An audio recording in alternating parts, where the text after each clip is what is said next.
Moi j'étais né pour vivre et pas pour crever. Donc voilà Bobozo au cirque, enfermé, humilié. Après un cri du cœur chanté par l'artiste Crazy Air, la grande manifestation unitaire du 11 octobre destinée à faire fermer l'élevage illégal de visons d'Emani a démarré de la place de la mairie à Besançon, répondant à l'appel de l'association Combactive pour investir les rues de la ville dans le but de sensibiliser les habitants à ce qui se passe tout près de chez eux. Banderoles, slogans et photochocs ont rythmé la marche. Sur la route, des commerçants de fourrure ont lancé des provocations à l'égard des manifestants. La réponse ne s'est pas fait attendre. Ça va la fourrure, ça va la torture, ça va la fourrure, ça va la torture, ça va la fourrure, ça va la torture, ça va la fourrure, ça va la torture, ça va la fourrure. Ah ça,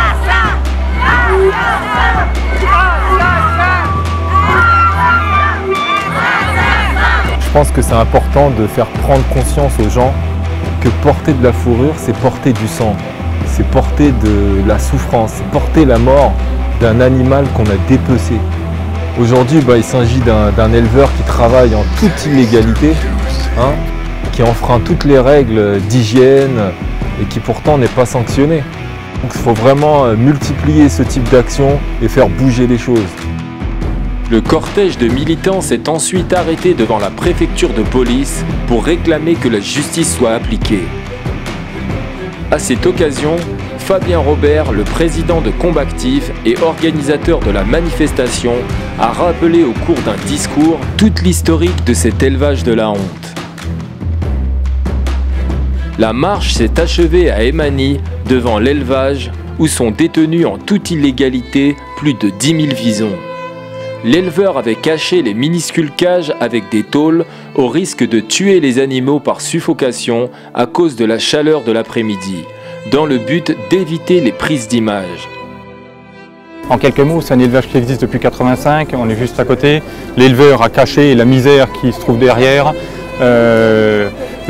Au moins le double des animaux pour lesquels il est autorisé, des cages construites sur des zones interdites, d'autres infractions comme le fait de donner des cadavres de visons à manger aux autres visons, toute une multitude d'infractions comme ça qui ne sont que très rarement sanctionnées par les tribunaux et qui sont encore plus rarement mises en application. Donc c'est ce qui est le plus terrible et c'est d'ailleurs un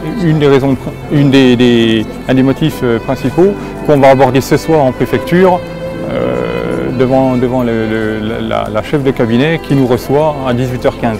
Malgré toutes les condamnations que cumule cet éleveur, y compris 6 mois de prison avec sursis pour un non-respect de la réglementation, l'homme voit sa petite entreprise prospérer. Serait-il soutenu par des personnes influentes du lobby de la mode et de la fourrure?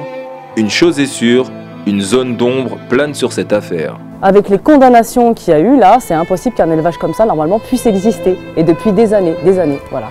Et là, il y a une armada de CRS qui sont là pour protéger un délinquant, en fait. Et si on transposait ça à la vie courante, c'est comme si en bas de chez vous, vous aviez un dealer de drogue condamné, qui était protégé par des CRS pour continuer à vendre sa cam.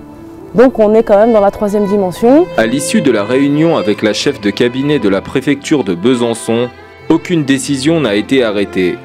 L'éleveur pourra donc en toute illégalité continuer d'étendre son élevage. Début novembre, les 10 000 visons seront gazés et leur peau vendue pour la modique somme de 300 000 €, victimes de la beauté de leur fourrure et sacrifiés au nom de la mode.